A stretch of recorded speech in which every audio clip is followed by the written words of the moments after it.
Everybody, welcome back to Miles and Mentors. Today we have Chris Jolly with us, also known as the Freight Coach. He's the founder of Freight Coach Logistics, the host of the Freight Coach podcast, where he's had hundreds of real, unfiltered conversations with the biggest voices in freight. With a background in the brokerage space and a passion for elevating the industry throughout mentorship and operational excellence, we're going to have one heck of a conversation today. I cannot wait to tap into that lived and learned knowledge with this guy. So stick with us because we have a great episode lined up for you right after this on Miles and Mentors. Welcome to Miles and Mentors, the podcast that humanizes trucking, getting real life advice and insights from logistics professionals from all over the industry.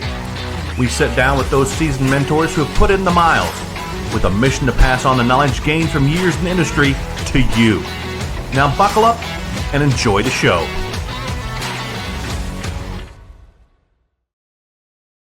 Hey, what's going on, Chris? How? Not too much, man. I'm really looking forward to this. I was going to say, I need you to clip out that little intro of me. That's the nicest thing anybody's ever said. I need to put that out there. No, I totally appreciate you coming on, man. I've been seeing your stuff online for a while. Really, really great content you're putting out there. Appreciate everything you do for the industry.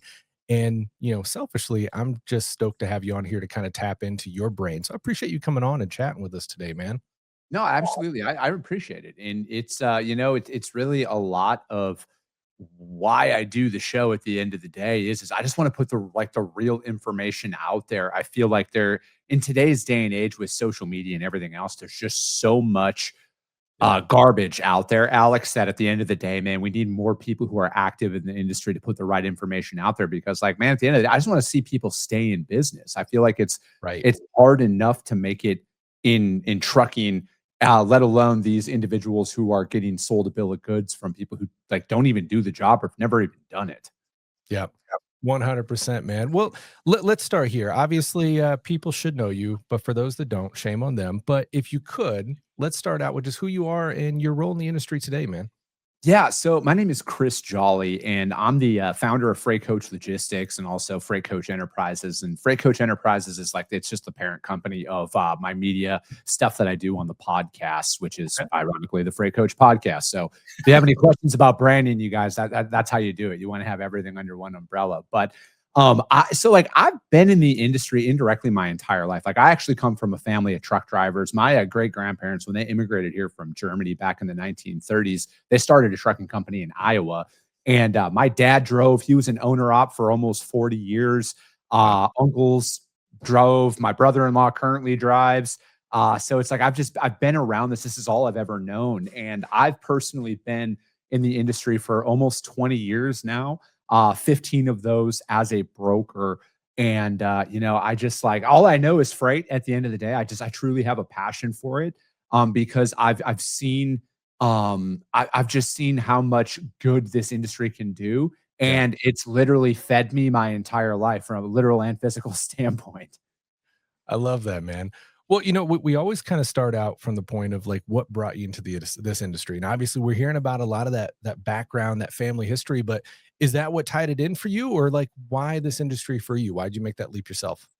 I wanted, when I first was I was in college and I always wanted to work in trucking. I didn't know, when I was a kid, I wanted to drive like my dad. I feel with most little boys, they grow up wanting to do what their dad did. And, my dad always told me, work with your brain, not your back. And, it was one of those things that I feel like every father wants more for what they're doing for their kids at the end of the day. And, that was one of those things where my dad loved the job. He just didn't want that life for me, is what he said. And, because it comes with a lot of sacrifice, right? I feel like a lot of individuals out there, especially on the broker side, they don't understand what drivers go through on a day-to-day basis out there, and the sacrifice, and, the missed birthdays and holidays and kids sporting events and plays and all of that stuff that comes along with it. And, so it was one of those where when I was in college and, I graduated and I wanted to get into trucking, and a buddy of mine's friend was a ops manager for, which is what was XPO. And I just got hired over the phone, and I'm from Wisconsin originally. And I literally packed up my truck. I headed out to Reno, Nevada. My older brother had lived there or was living there at the time as well. So I'd like just moved in with him and became a broker and just learned the industry from the ground up from that perspective. That's fantastic, man.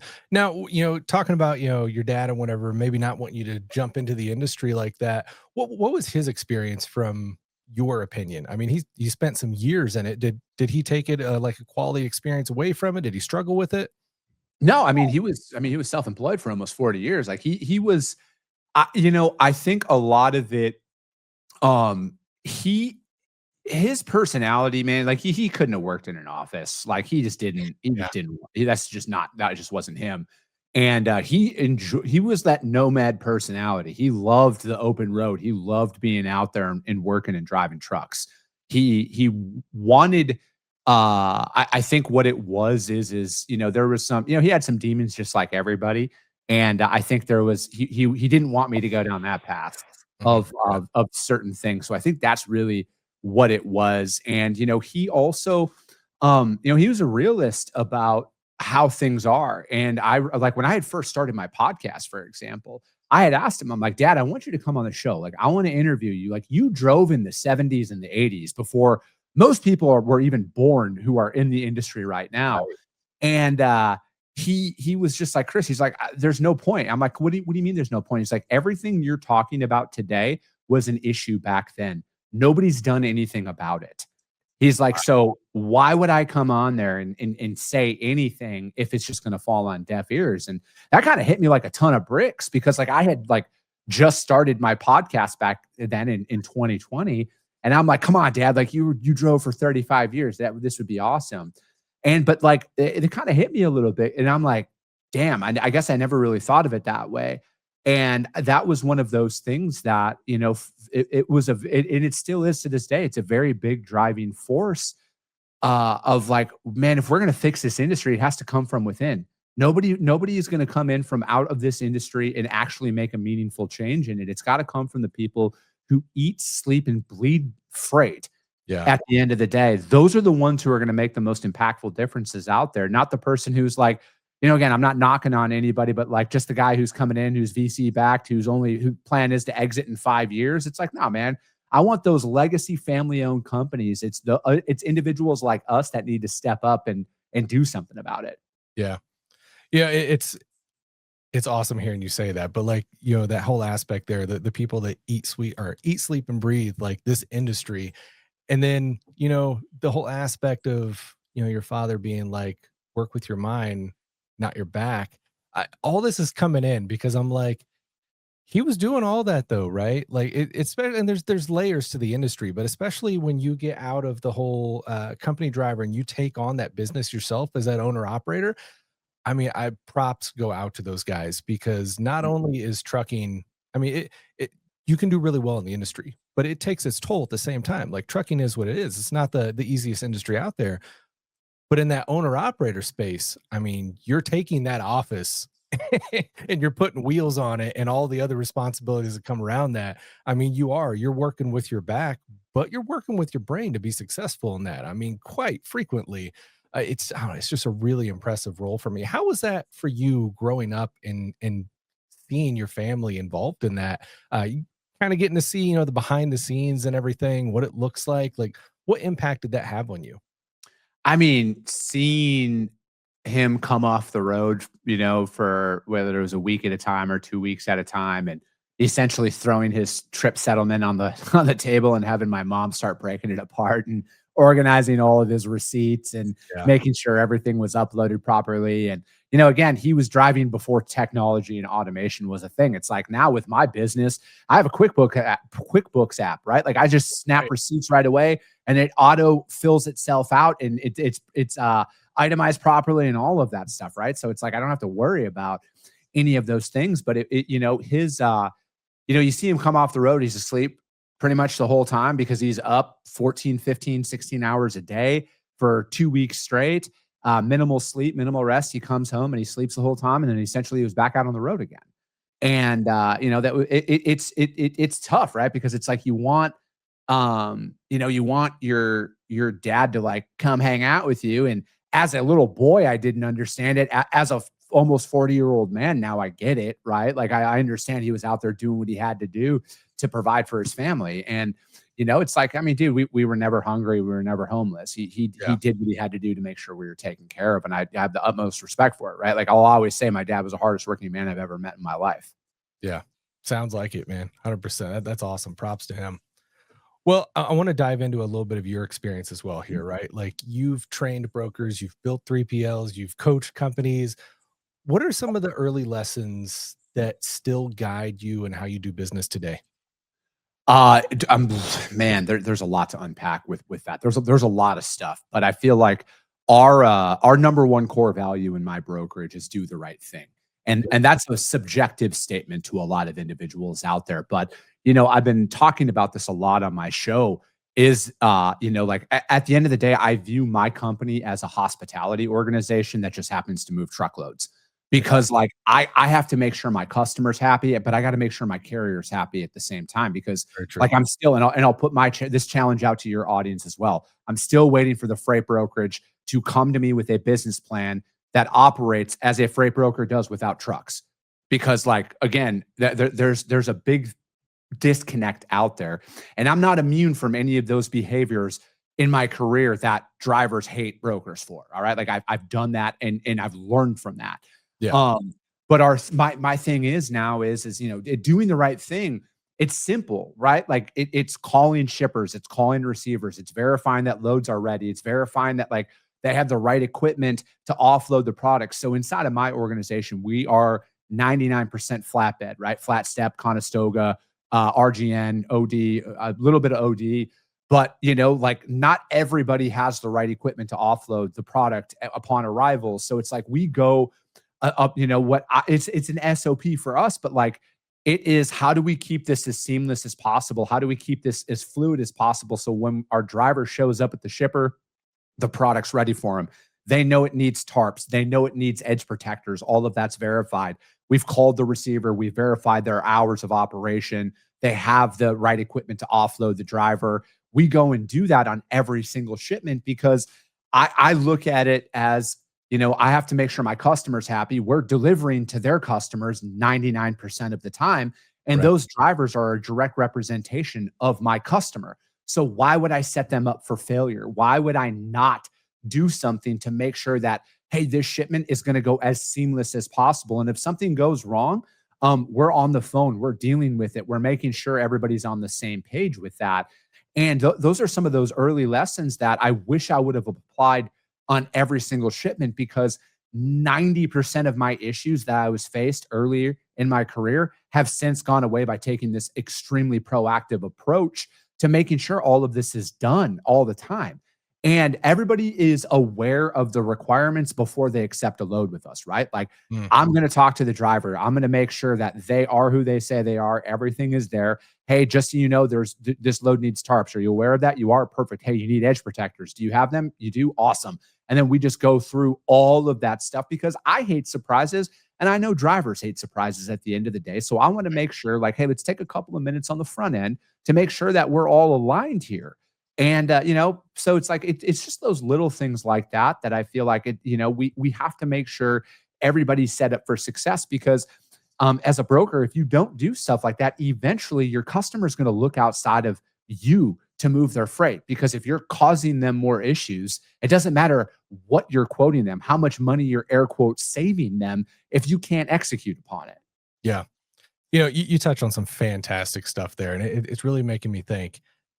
And this is kind of why I love this podcast that I do, right? Because we go out there and not just interview truckers, but all around the industry, because those people that are moving out from that, company position, going into their own company, growing a fleet, it can be in a completely different ball game, right? And I think there's huge value in understanding how brokers truly work, how all these different positions around the industry truly work, and getting some insight from that. It's making me think here, because there's a lot of other parts of the industry that I think, when you've been in for a while, you just expect it's the known, right?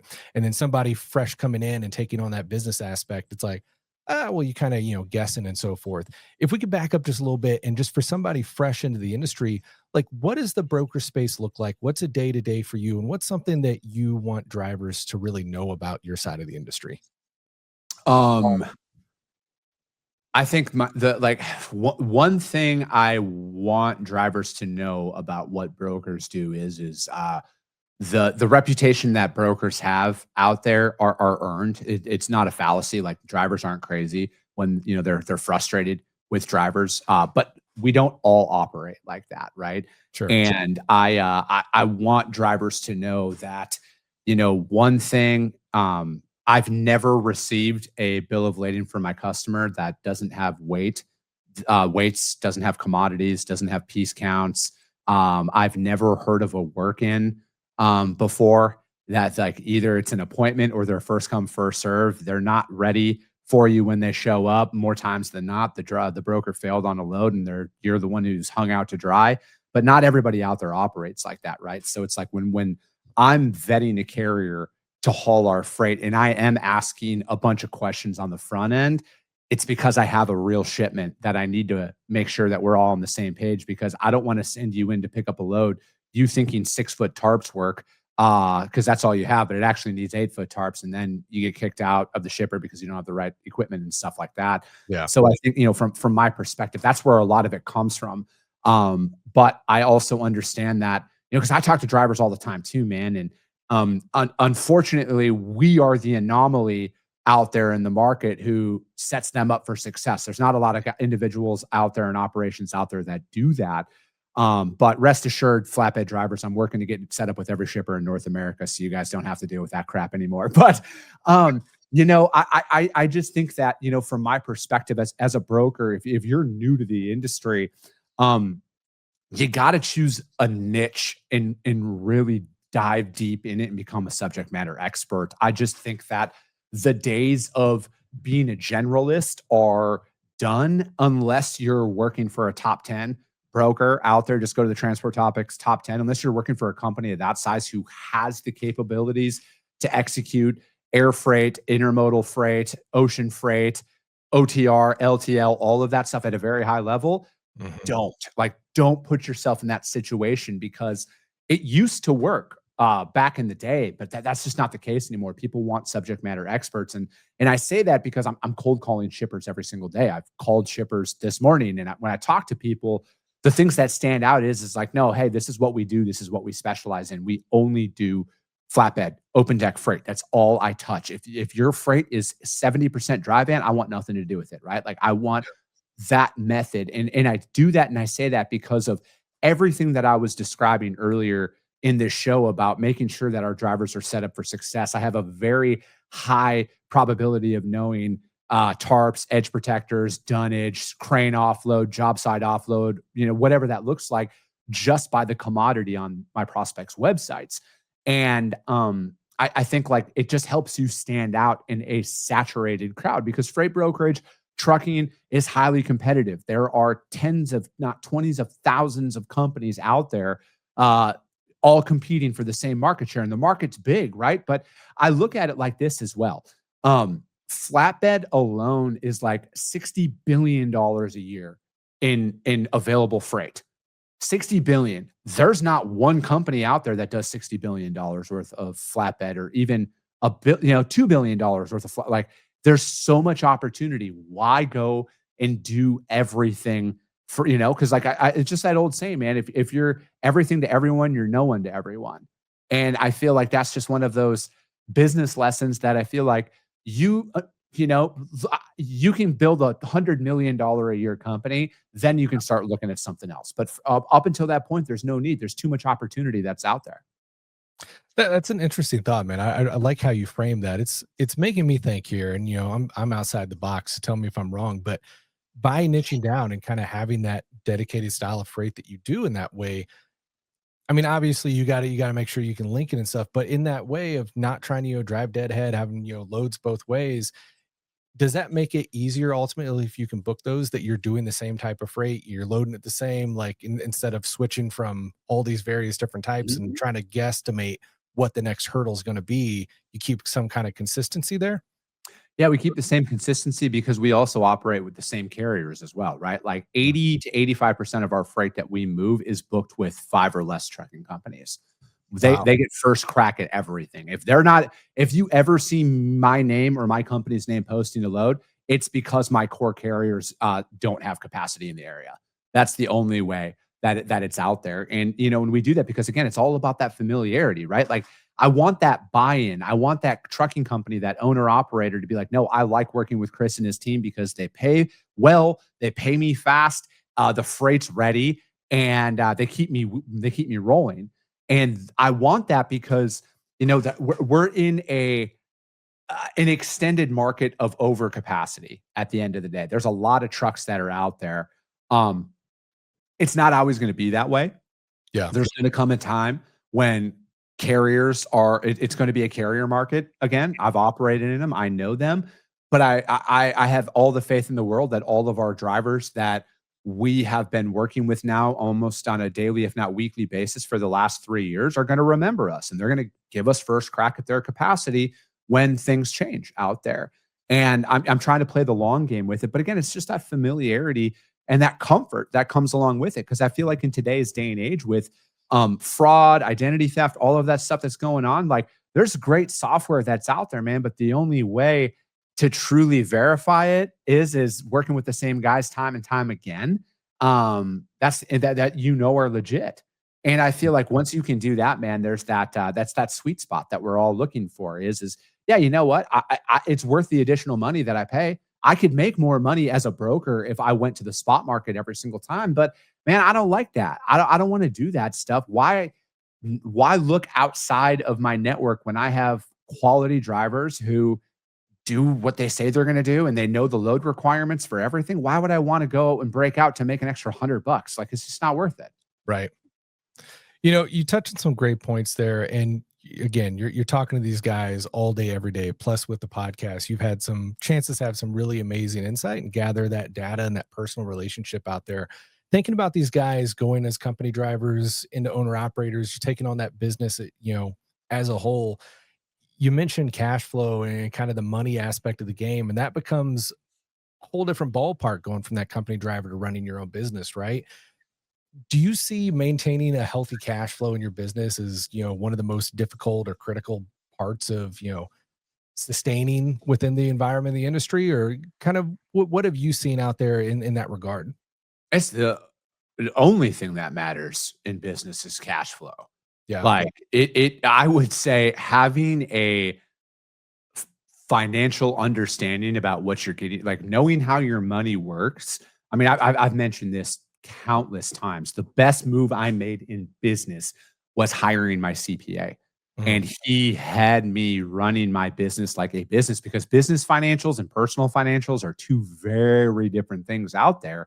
And if you don't know how to manage your cash flow properly, you're going to be broke really quick. And then you're going to be on the hook for hundreds of thousands of dollars of loans, because if you're going to go out on your own, you buy a truck, buy a trailer. Let's just say for easy math, you're at $250,000 right there. You're personally guaranteeing all of that stuff, right? Right. Because you have no business credit when you first start out. It takes a long time to build that up. And then especially if it's your first loan, it might take 2 or 3 loans before a bank lets your business take on the risk and not the person at that point, right? So I look at it as you need to understand that everything's going to be personally guaranteed for a very long time as the owner of that business. And, from my perspective, like with factoring companies out there, having access, like money costs something, right? Like if you don't have cash, money costs something. Your credit card has a 25% interest rate that's on it. If your bank gives you a revolving line of credit, there's at least 8 to 10% interest rate that's put on that. So it's like, if you look at it like with factoring, for example, you can get like, again, depending on it, right? It's like 1.5 to 3% on your money at that point, right? So again, unless you have cash flow and a lot of cash in the bank, you're going to need it, right? Like you're going to need it at some point. And it is a very great tool to use, because I also look at it too, like with you're working with a factoring company, for example, they're managing your back office, right? They're making sure you're getting paid. Yeah. They're financially invested in that, right? And then they can help you run cleaner books at that point. And I just feel like it's such a great thing to have, right? Because like again, unless you have a blank checkbook where you have somebody just depositing money, you have to worry about it, then of course, no, don't give anybody any money from that perspective. But the reality is it's a very cash intensive industry, as are most. And you're going to have to get creative in one way or another. And you need to have an understanding of how to properly manage your cash flow, or you will be broke. Yeah. No, fantastic points, man. And like you were saying there, cash is king at the end of the day. And this is one of those industries we've touched on that, you can make really great money in, but you can spend a lot of money as well. And, if you're not responsible with that bottom line and managing that, like that'll put you under really, really fast. One thing I'm thinking about there, you mentioned factoring companies, and I'm thinking back to, your dad driving in that truck, coming home with the reconciliation sheet and all that. Like that's huge, right? Because when you can get a partnership like that, it does offer you some kind of assistance in the business. It takes a little bit of that burden off. You can focus on the road and not have to, be in that driving office 24/7. Was that something that was around like when your dad was driving? Did he ever deal with factoring companies, or kind of I how that? honestly can't remember at this point, but like I would assume, right? Because access to capital is always a thing In some at the form or another. yeah. And I think though that, you know, you are balancing being an operator and a business owner when you go out on your own, especially when you're Yeah. a solo, when you're an owner operator, or if you're like me, I'm a broker. I have me and my business partner that's out there. We're bootstrapping all of this stuff, right? Like we have no outside investment because for me, long term, I want to own myself. I want to own 100% of my business, my future. I don't want to be paying somebody off throughout time, you know? Yeah. So I look at it though, where you know you really have to balance that. But it's necessary, and you have to remember like this is what you signed up for when you said I'm going to go out and stake my claim and try and build my dream. Like Right. you signed up for all of this stuff, and you know you need to have an actual understanding about what you're getting yourself into. From that, you need to understand a lot of those terms that I was throwing out there. Personal guarantee on loans. That's one thing that throws a lot of people off. They're like, "What do you mean I'm personally guaranteed and I have an LLC?" Right. Doesn't matter. Your LLC is worthless. You know, like you got to build that stuff up. Yeah. To that point, we were talking a little bit about cash flow there, and I'm thinking, obviously budgets get tight, right? And this is going to be from your perspective as a brokerage. There may be, some difference of opinion there for that, owner operator, fleet owner, whatever. But when stuff happens out there, budgets get tight. What do you see as, oh, what am I going to say? Priorities here, right? Like when budgets get tight, what can afford to be cut out? What is like a must? You've got to maintain that at all costs. So this is a practice that I think most people need to apply even when times are good. Like you need to take a scalpel to your P&L, which is your profit and loss statement. If nobody's ever put that out there for you, and then again, no shame. And for people who are listening, this is why I always take stuff down at a certain level because like I didn't know I had heard of a P&L, but I didn't know what it actually meant until I had a CPA explain it all to me. And so I watch my money like a hawk. Mm. Like to me, it's like I want to operate as lean as possible for as long as possible. I want to make my dollars, because again, if you're bootstrapping your business, man, you gotta make a dollar stretch to $10 worth of value. And if you're going to be paying for a service or a subscription out there, that better have an ROI that comes along with it. And I think where a lot of businesses get themselves in trouble is they sign up for so much stuff, and it's like some of these companies, they have it down to a science, right? Like if it's only an $80 transaction every month, most people don't notice it when they're paying their credit card bill at the end of the month, Right. compared to $1,000 every 3 days for fuel, where it gets buried in there. But again, those things add up quick. And if you got 3 or 4 of them throughout the year, I mean, we're looking at $2,000 to $3,000. Like that's a truck payment Yeah. one month in like wasted subscriptions. So it's like, that's why I think like you have to work with a CPA or a bookkeeper, or maybe your factoring company might have some of these services along where it's like, hey, what did I spend? this month. All right. And then just go down that list. You have your fixed costs and you have your variable costs that come in every single month. And I know fuel can kind of be a fixed and a variable cost depending on, where you're running and what it's at. But like, I look at it is you got to go through that with a fine tooth comb and find out like, what can I cut? Because everybody's guilty of this. I'm guilty of this, is signing up for a bunch of technology and software that you think you need. And then you just don't use it at that level. And even if you paid for it for a year, because some of these people are like, oh, $250 for the year. If you're not using it for 60 or 90 days, cancel that subscription. Don't be like, oh, I'll cancel it when it's supposed to renew, because you won't remember. And it's just those little things like that. It's like, And they bank on that. yeah, it's like it's death by a thousand cuts, man. Is you overlook a lot of that stuff, and then that'll bleed out your organization. 100%, man. Yeah. And again, like they literally bank on that. They want you to forget that that it's renewing.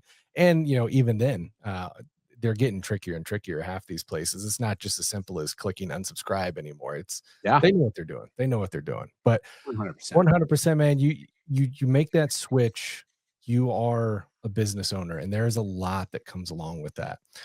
Now, you've had the opportunity, and we share this affinity with our shows, right? You've had the opportunity to talk to so many people out there in the industry and have some amazing conversations. And that's really what sparked my interest years ago. I've worked in the marketing side of the industry for a long time, worked for years with a carrier, and always, having those opportunities to interview the drivers and stuff is ultimately what led to this, and being able to branch out and talk to people throughout the industry. You've had a longer time at it, a bigger reach in the industry. What are you hearing out there, and what have you gained from those conversations that maybe you didn't know or think about prior? Oh man, that's tough to answer, because it's like I've talked to so many people from so many walks in this industry that I think that there's a lot more people out there that care than get recognition. I think that is one thing that I will say, and I look at it is on social media, in media, stuff like that, like. If it bleeds, it reads, and only the bad stuff get the recognition out there. And that's why I have taken the strategy that I've taken in it, because it's like, I mean, I could easily 10 or 20x my engagement and downloads if I went off the rails on some of the things that some people do. Sure. But that's self-serving for me in the short term. And eventually it's just like the dopamine wears off and you get more and more over the line with stuff. And it's not marketable for the strategy that I'm trying to do. And, I just want to put the right information out there for people, right? Like I look at it, as a bootstrap founder myself, I didn't always have the money to go to a trade show to learn about certain things in the industry. And, and I think about my old man and a lot of his friends growing up that were all owner ops. They can't shut their business down for a week to go to a trade show to find this stuff out. So it's like, why don't we create content that these guys can, listen to? They got a lot of windshield time.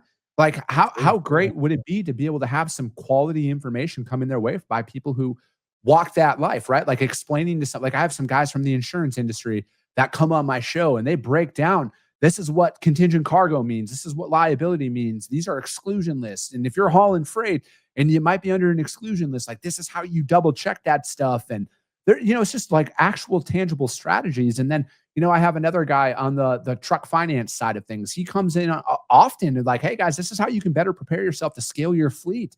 If you want to go from 1 to 5 trucks, this is how I did it with one of my clients. This is how I took one of my clients from 5 to 20 trucks. And this is how we structured things. And it's just talking about things like that are applicable to the 90% of the industry, right? And like one of my taglines is this show is for the 90% of the industry that gets 10% of the recognition. Because all the large logos, again, I'm not here to knock on anybody, but they get all the recognition out there and they put out great information, but that's 50,000 steps ahead of what those top 10 trucking companies are doing. Are 50,000 steps ahead of what that one truck owner operator needs to go to do to get to 2 trucks, right? Like there's a lot of stuff out there that is applicable, but what can they do now inside of their business? And, so it's like, I just think that the more and more people that put their stories out there and they're like the ones that actually were successful in it, and they're not just trying to like backdoor sell you a course or some consulting thing, where it's like that. We need to highlight more of that stuff. Absolutely. Absolutely. And, it's one of those things. That's what we try to touch on here is that mentorship aspect. But there's so much that information out there that people have lived and learned throughout the time, especially for those coming into the industry. There's no need to have to entirely reinvent the wheel on this stuff. There's people out there that have learned stuff the hard way and would probably do it differently now. And again, yeah, it's hard to make it to those trade shows, but if you can get in contact or get in front of a screen that has somebody with that lived and learned information, I mean, at the end of the day, one, it's going to impact your business, being able to see stuff a different way, but also it's going to make the industry better, which makes the country, the world, everything better. I mean, this industry is the backbone of society. Like if it cripples, I don't think many people really think of the magnitude of what that actually means. And it's like spider veins of looking how everything of what this industry touches. It's literally the blood of society, right? So to be able to improve that and kind of work together, crowdsource, if you will, some of that information to bring it back, I think only makes the world a better place. With that being said, in a general sense here, what is your take on mentorship and how important is it to this industry, especially for somebody jumping into that owner operator space? It's of the utmost importance, right? Like it's, I look at it, even if it's not trucking specific mentorship, but it's business mentorship Yeah. by somebody who's built a real company before. And that's the thing, right? It's getting harder and harder to tell who's legit and who's not from like the mentorship space. But I look at it is like these guys who are 20, 30 years self-employed, to be able to have somebody like that in your back pocket that you can learn from, Yeah. like that is what's going to keep you in business. And it might have taken them 20 years to learn something, but their perspective can help you learn it in 5 and stuff like that. And just think about the savings that's going to come along with it. But, it's so important to learn from the people who have done what you're looking to do out there. And it's overlooked by so many people. They don't want to pay for mentorship or an entrepreneurship group or even just simple business books or stuff like Yeah. that. They just overlook it. They don't want to do it. They don't want to invest the time in it. But I think that it's a major miss by a lot of people because I don't know a lot of people out there who have that successful person kind of in their corner that they can reach out to, right? Because Yeah. everybody's got an opinion, man. And that's the hard part is like everybody who's close to you has an opinion on what you should or shouldn't do. And I don't think everybody has ill intent behind what they're saying, but if they've never done it, stop Right. taking their advice. Like I instituted this policy in my life when I was at the end of last year. Um, I was done taking fitness advice from people who were in worse shape than me. I'm not going to take business advice from somebody who's never built a business before. And Yeah. I'm not going to take financial advice from somebody who's more broke than I am. And when you put that as like your standards, it gets eerily quiet out there because now everybody who had an opinion before, you stopped listening to it. Yeah. Right? Because again, like that's the gift and the curse of social media, man, is everybody's got an opinion. And you can spend a couple grand on a nice camera and a mic and you can sound pretty freaking legit, Yeah. but it doesn't mean that you're good. Like the information's right. So true, man. So true. So we had another guest on recently, Chemistry Howard, and she kind of came up with the same stuff there, right? She was talking about mentors in the industry, and she said, "You know what? The problem is everybody's got 2 cents. Show me your miles before you show me your opinion. Show me those 10 years that you got in the industry and not the 6 months before I would take that with value." And there's so much truth with that because in today's day and age, I mean, everyone's always had something to say, Yeah. but in today's day and age, like you've said, everyone's an influencer, everyone's out there. You've got to qualify the information that you're assuming, because yeah, you get led down the wrong path. That'll lead bad places real quick when it comes to business.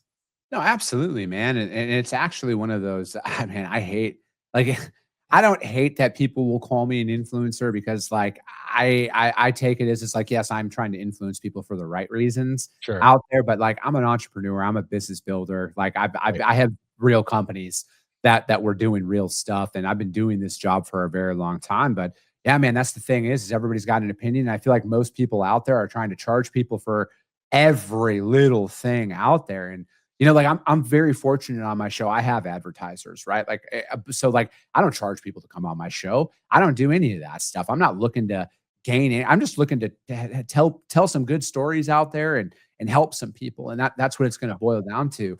And but yeah, not everybody has that that stance on a lot of this stuff. I love that, man. Well, let's bring it back to your space a little bit here. What advice can you give somebody wanting to launch or scale a brokerage in today's market? It's going to take a lot longer than you want. It's going to be a lot harder than you think. There is a lot. This is the longest sales cycles I've ever seen in my career. I just think that you need to start though, and you need to understand that it's not as easy as social media likes to make it seem, where you just cold call a couple of shippers and all of a sudden you're a millionaire. Yeah. It took us 3 years, and because we started ours in 2023, like essentially January 1 of 2023 is when we started. And I started at that time for a reason, because I knew we were at like 2 years in the downturn at that, or like a year into the downturn. And I was like, all right, we got like another year of this before things are going to start to pick up, right? Because most down cycles last, 18 to 24 months for the most part. And here we are 36 months later, and it's still the freight recession and everything else that you want to call it. But I think that most people need to tether their expectations, but they also need to understand, like, you're not doing anything wrong. Like if you're actually making your calls, doing your outreach, trying to work for your company, you're not doing anything wrong. The rejection happens to us all. And I try and bring this up all the time. I get hung up on too in my cold calls. All right. I still do. I got hung up on 3 times this week. It's part of it. But again, it's like there's some really good resources that are out there. You need to, as fast as possible, you need to build a system of productivity for your daily actions. And if you've never made sales calls before, because I think that's one thing that a lot of people, they go out on their own, they realize, oh, I've never actually cold called before. What do I do here? I look at it as you got to set a number, and you got to hit that number every single day. So if I was starting over from scratch, I had nothing, I had no industry experience, or I had minimal industry experience, and I was going out on my own, I would set a cold call number that I had to hit every day. If you have no freight going on, you got to make 20 cold calls. Set that up and then track how long it takes. I don't care if it takes you all 8 hours to start, but track your progress on how you can get it down into a shorter time, and then add 5. All right. I'm a big advocate of just adding 5 more dials onto your day. So once you take those 20 calls and say you get it down to 2 hours, add 5. All right. And then just work your way up, because you need to build a system that you can follow, because anybody can do something when they're motivated. It's when the last thing you want to do is pick up the phone and make more sales calls. That is where the discipline has been built into you, that as much as you don't want to do it, you're still going to show up and put in the work. And I think, like, in as simplest of terms, man, that's how I would do it. That's the best piece of advice. And then it would be back to choosing that niche. Have as many similar phone calls as you possibly can. Full truckload, food, reefer, whatever that looks like. Just call those shippers and start in your backyard. You dropped an interesting point there. Can you qualify the add 5 aspect? I mean, is that something that you've just gained from experience over time, or where does that come from? Yeah, I mean, I just came up with that, man, because I feel like people try and do too much too soon. And then they'll make 100 cold calls 3 days in a row, and then they're like, oh, I didn't win any business. It must be something I'm doing wrong. Then they stop, right? Where it's like, for me, and it's just like with a lot of, if I go back over the past 5 years of being self-employed, it's small incremental bumps in business, right? That's where the growth comes. It's not a home run every single time. It's a bunch of bunts and singles that happen. So it's like, if you can just get a little bit more intense with your outreach every single day over time, before you know it, you're making 30 dials in an hour. And then you're like, damn, I made 120 calls this week, or 150 calls this week, when I would only get 20 in the week when I first started. that just shows that progress that comes along with it. I'm about those small digestible bites because you got to keep showing up when you don't want to. And that's my thing is if you just add a little bit more onto it, you push it just a little bit more, before you know it, man, your productivity is going through the roof. Absolutely. Well, we've covered a ton today, and I'd love to ask you if you'd come back on for another episode, because I feel like there's so much more we can talk about. But I do want to touch on before we go, man. You talk to so many people, and you're talking about the freight recession, the industry today. Within all those conversations you have, what do you see for the foreseeable future of the industry? I think that it's going to continue to perform the way it has been for a while now.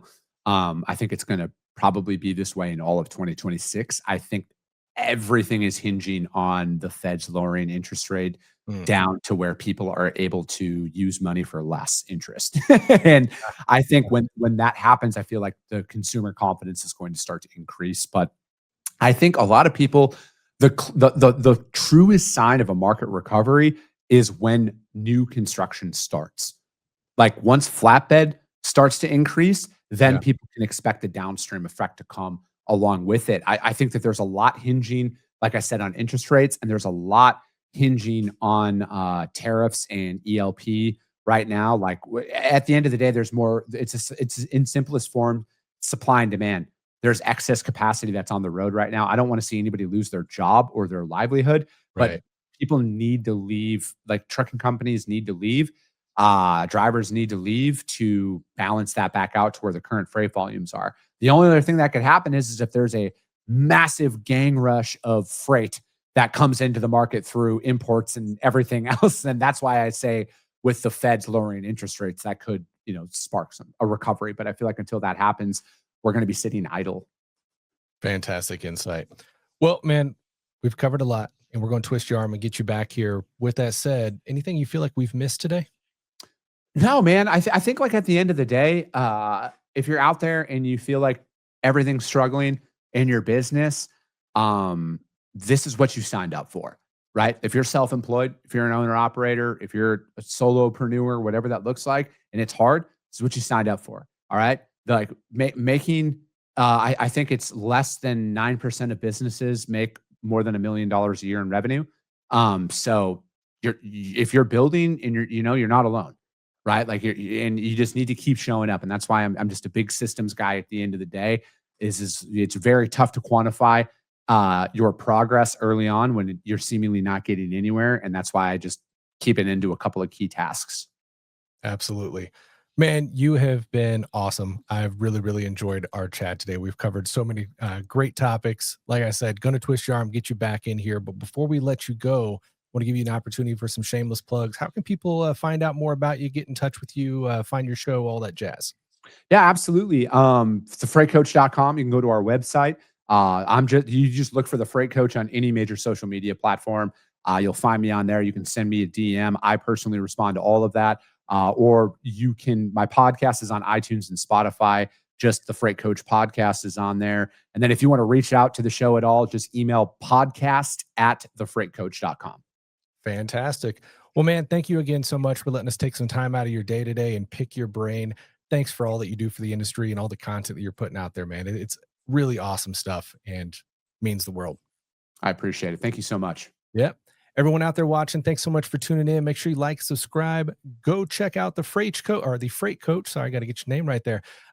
Within that, thanks so much. Be safe out there. We'll see you next time. Have a great day.